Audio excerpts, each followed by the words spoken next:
The little house sat quietly at the edge of the village, its clay walls painted with time, its wooden beams carrying the scent of smoke and memory.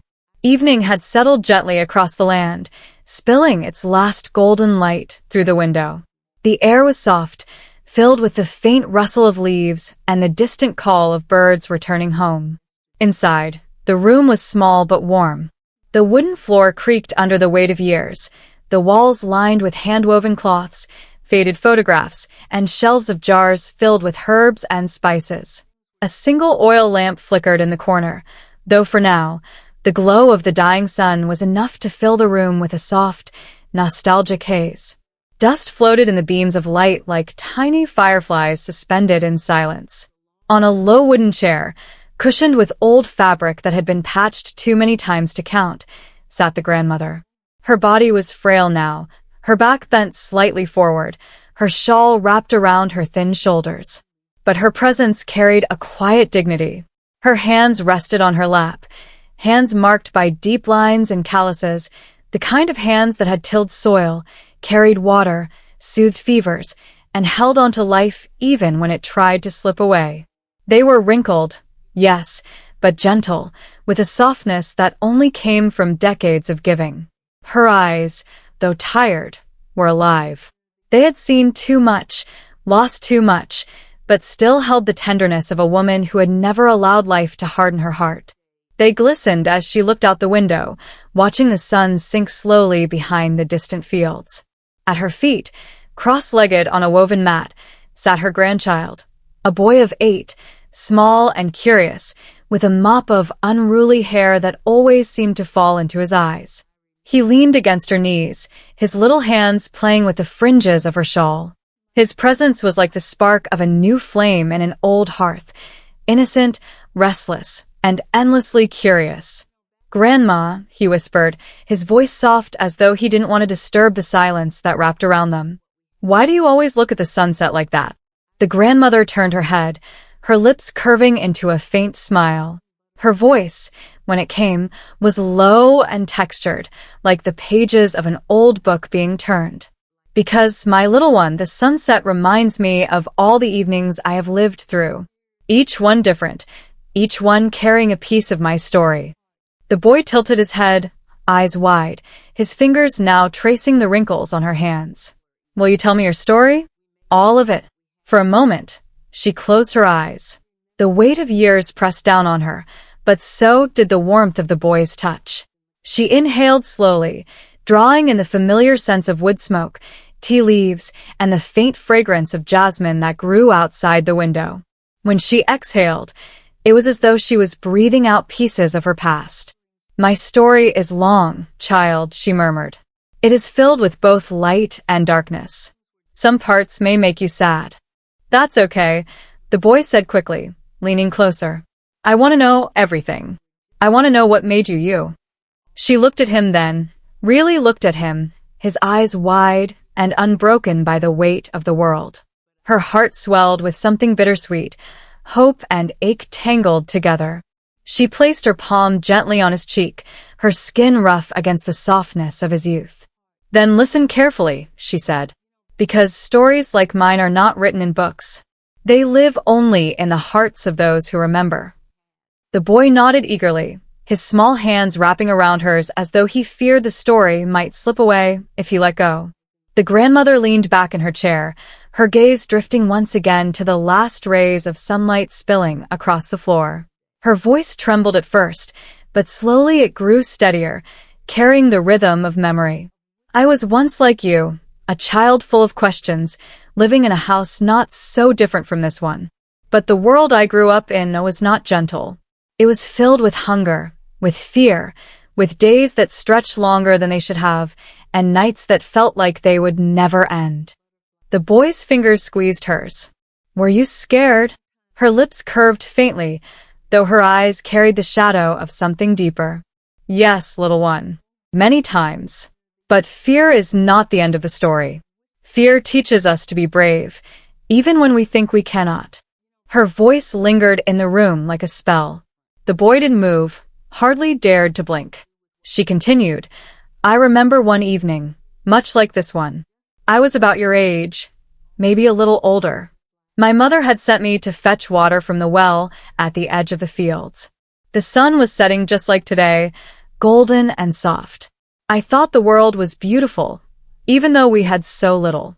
I didn't know then how quickly beauty can turn to loss. Her words began to trail off, as though the images in her mind had pulled her backward through time. The boy noticed the faraway look in her eyes and tugged gently at her shawl. What happened, Grandma? Her chest rose and fell, a long breath escaping her lips. That, my dear, is where the story truly begins. The lamp flickered, shadows stretching across the walls. Outside, the last of the light faded into twilight, and inside, the past began to open like an old chest, spilling its treasures and wounds into the room. The grandmother adjusted her shawl, her hands trembling slightly as though she could already feel the weight of memories pressing against her. She took another breath, steadying herself, then looked into the boy's waiting eyes. "Shall I take you back with me?" she whispered. "To the girl I once was?" "Yes," the boy said, almost too loudly, his excitement breaking the hush. Then, softer, with awe, "Please." The grandmother smiled, a tender curve of lips touched by sorrow and love. She leaned closer, her voice dropping to a hush, almost like a prayer. "Then listen to me, my little one, as the night grows long. For what I tell you now is not just my story, it is the story of where you come from.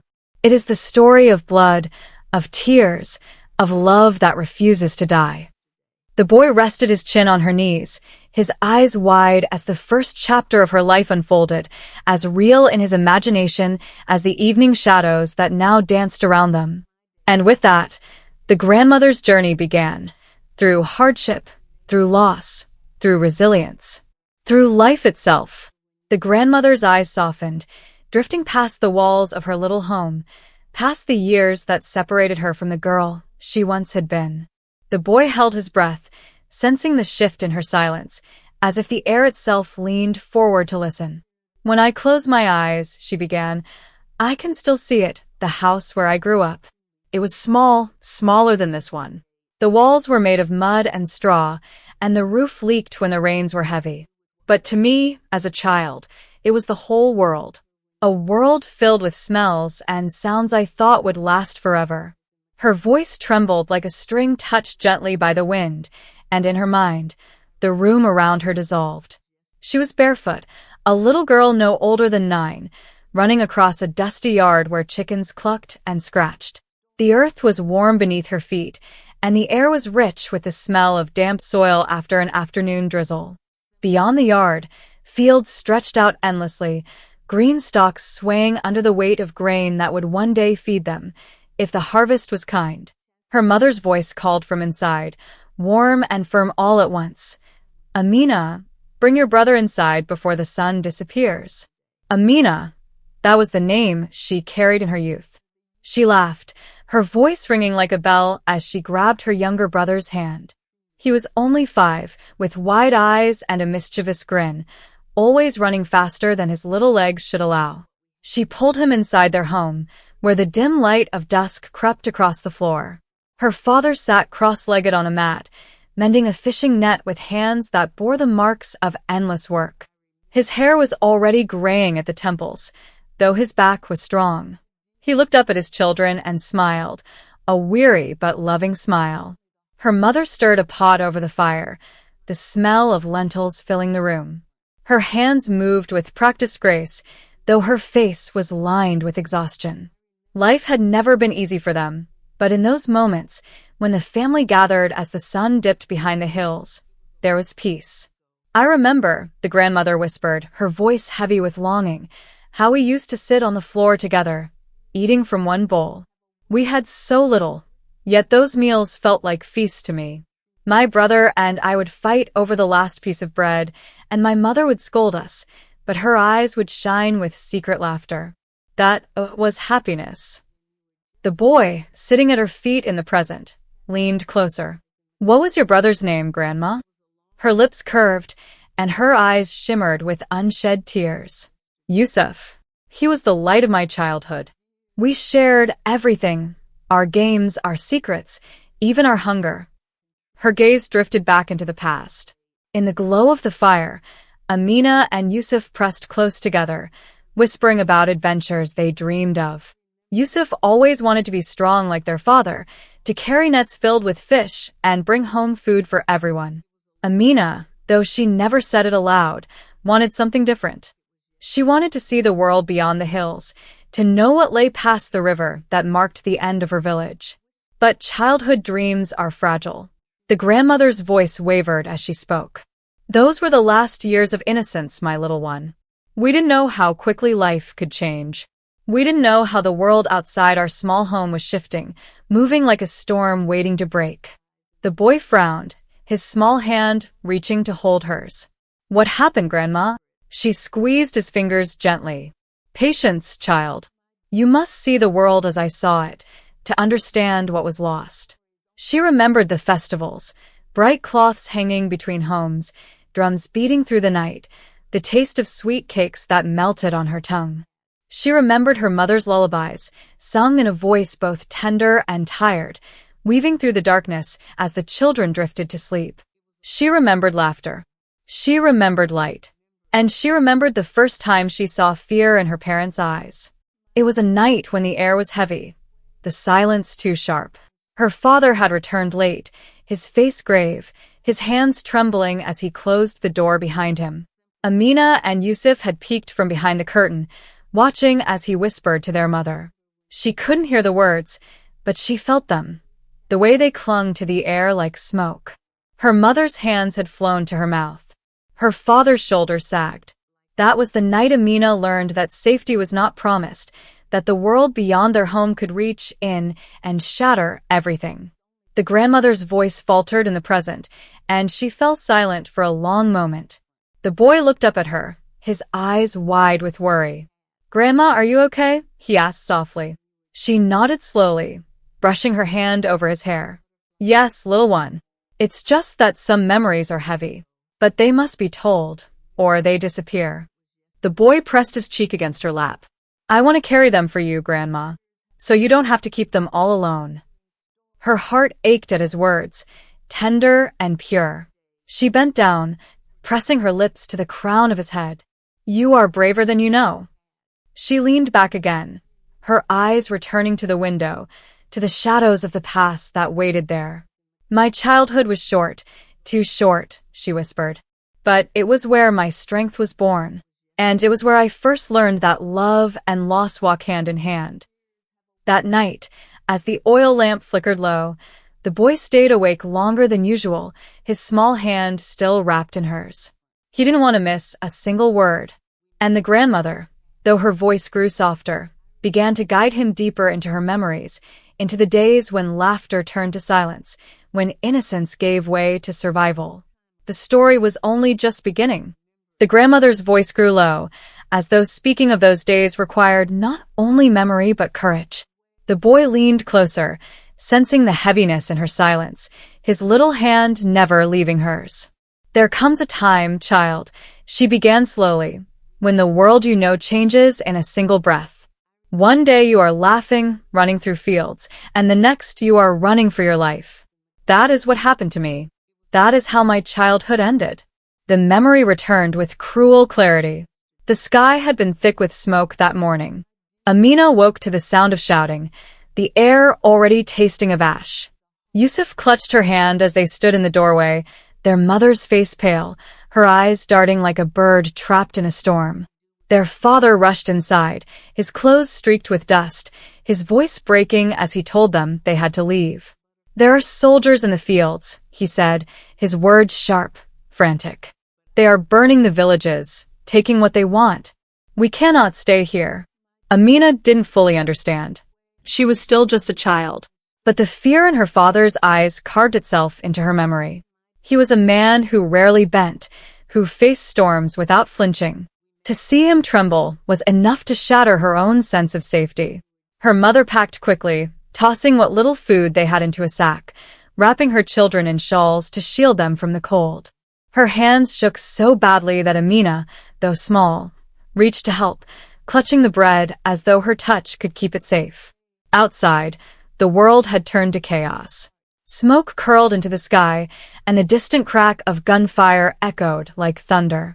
Neighbors rushed past with carts, some carrying crying children, others clutching bundles to their chests. Cows bellowed, goats scattered, dogs barked wildly. It was the end of everything familiar. The grandmother's eyes dimmed as she spoke. "We left our home that day, child. We left with nothing but what we could carry, not knowing if we would ever return." I remember looking back as we walked away.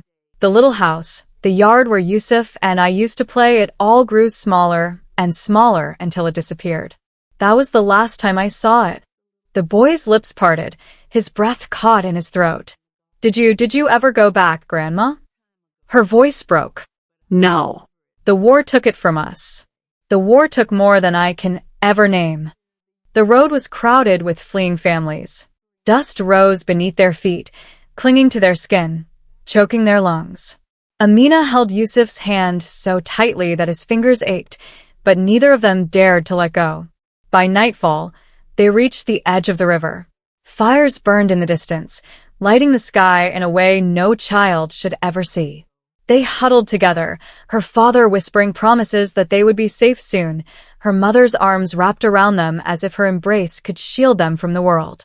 But promises cannot stop bullets. Embraces cannot stop war.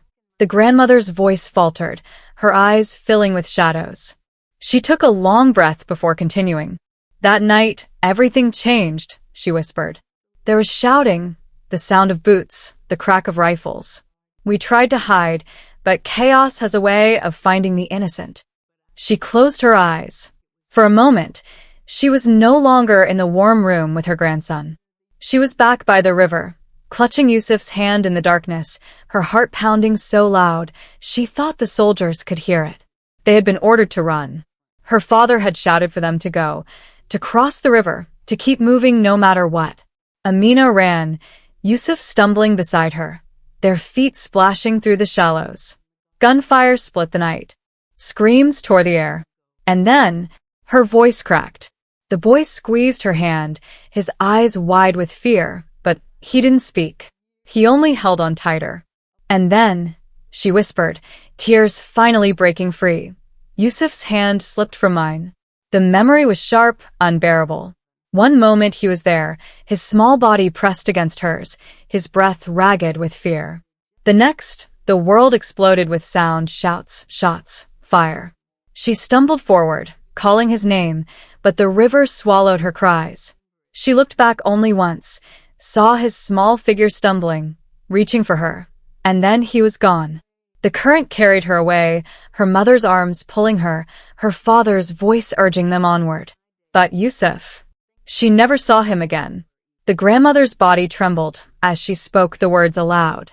Her wrinkled hands clenched, as if she still tried to hold onto that tiny hand, even after all these years. The boy's eyes shone with tears. He crawled into her lap without hesitation, wrapping his small arms around her fragile frame. "Grandma, I'm so sorry." She pressed her cheek to his soft hair, her tears falling silently. "I was just a girl, child. Just a girl who couldn't save her brother.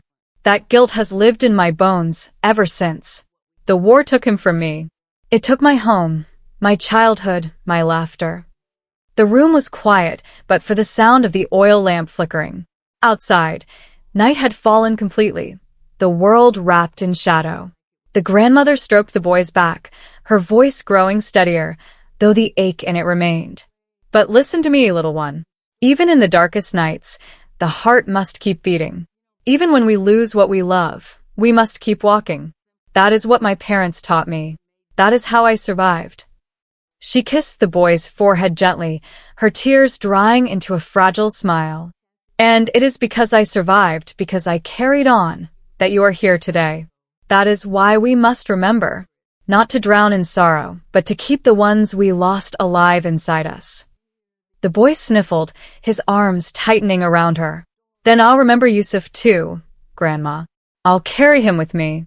Her heart broke and healed all at once. She held him close, whispering, "You are my hope, child. The proof that life goes on." That night, as the stars filled the sky, The grandmother's story rested heavy in the boy's heart. He was too young to understand war, too young to truly know loss. But he understood love. He understood that the woman holding him had lived through storms he could barely imagine, and that she had carried the light forward until it reached him.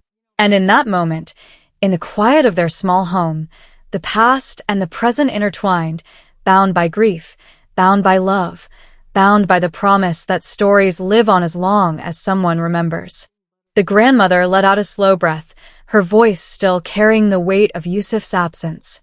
The boy sat quietly, his small hand never leaving hers, his eyes wide with a mixture of sadness and awe. "After we lost Yusuf," she whispered, "life moved forward whether we were ready or not. The war didn't end that day. It followed us, reshaping everything we knew. We became wanderers, moving from place to place, carrying only our hunger, our grief, and the hope that tomorrow might be kinder." She paused, her eyes distant. But tomorrow was rarely kind. The journey stretched on for months. Her family wandered from camp to camp, sleeping under makeshift tents, sharing scraps of food with strangers who had lost just as much. Amina, still a child in years, learned to carry burdens too heavy for her small shoulders. She fetched water from rivers, stood in lines for bread that often never came, soothed her mother when tears wouldn't stop, and listened to her father's silence grow heavier by the day. At night, when the world grew quiet, she would curl into herself and whisper Yusuf's name, as if saying it could summon him back. But the river gave no answers. The stars gave no mercy. "War doesn't just kill people," the grandmother murmured. "It kills childhoods." By the time I was 12, I was no longer a child. I had learned to fight hunger, to silence fear, to walk when my body begged to rest. I had learned how quickly dreams could die. The boy's brows furrowed. "But Grandma, what about school? Didn't you go to school?" Her lips curved into a faint, sad smile. "For a little while, yes. I loved to learn. I loved the sound of words, the feel of chalk in my hands, the way letters formed little worlds of their own. But war does not care for books, child. My lessons ended the day we fled. After that, my school was the road, my teachers were hunger and grief." She stroked his hair softly, her voice tender. "But you, little one, you will learn. You will go to school, and you will carry my unspoken dreams with you." The boy nodded solemnly, as if accepting a sacred task. Years passed, and Amina's body grew taller, her hands rougher, her eyes older than her age. When she turned 15, whispers began in the camp. Neighbors said it was time for her to marry. In those days, a girl was considered grown the moment she could carry water without stumbling or knead bread without tearing the dough. Childhood was a luxury they no longer believed in. Her father resisted at first. "She is too young," he argued, his voice cracking with weariness. "She has carried enough already." But the world had hardened around them. Another mouth to feed was another burden. Families bargained with daughters the way they once bargained with cattle. Survival demanded sacrifices. And so, before she could even understand what love meant, Amina was promised to a man twice her age, a farmer who had lost his wife and needed someone to tend his home. The grandmother's eyes shimmered with both pain and pride as she recalled those days. "I did not know love when I married, child. I knew duty. I knew sacrifice.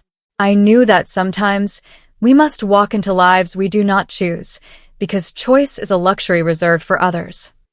Her voice grew quieter. "But even in those years, I learned something important. The heart is stronger than the body.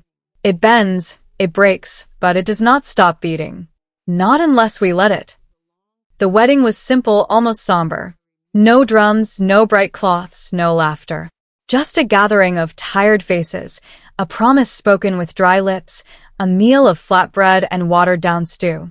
Amina wore her mother's old shawl, its colors faded, its threads fraying. She felt like a child playing a role too large for her. Her husband, Karim, was a man with sorrow carved into his face. His eyes carried shadows, but his voice was gentle when he spoke to her. He was not cruel, though he was distant, weighed down by his own losses. At night, when the fire burned low, Amina lay awake on a thin mattress, staring at the ceiling. She thought of Yusuf, of her parents, of the girl she used to be. She whispered promises to herself in the dark. I will endure. I will not break. The boy frowned, his little hands clutching hers. Were you scared, Grandma? She smiled faintly, brushing his cheek. Yes, child. I was scared. But I was also stubborn. Fear can crush you, or it can become the fire that keeps you walking. I chose to walk. In time, Amina settled into her new life. She rose before dawn, kneading bread until her arms ached, carrying water from the well, tending the fields, and cooking meals with whatever she could gather. Her hands grew stronger, her body leaner. The neighbors whispered that she was hardworking, that she had a quiet strength. But inside, she was still a girl aching for the laughter she had lost, still carrying the ghost of her brother, still yearning for the education that war had stolen from her. One evening, as she sat alone under the stars, she whispered to Yusuf again. I will keep going, she said softly. For you. For me. For the family we lost. The wind carried no answer, but the stars seemed to listen. Back in the present, the grandmother fell silent for a moment. Her thumb brushed across the boy's knuckles, as if drawing strength from his warmth. You see, child, she said, her voice gentle, life does not ask if you are ready. It pushes you forward, even when your feet bleed, even when your heart is heavy. But every burden teaches us something. Every wound becomes a scar that tells a story. The boy leaned against her, his eyes shining. And you carried it all, Grandma. You carried it so I could be here. Her eyes filled with tears, and she kissed the top of his head. Yes, my little one. I carried it for you.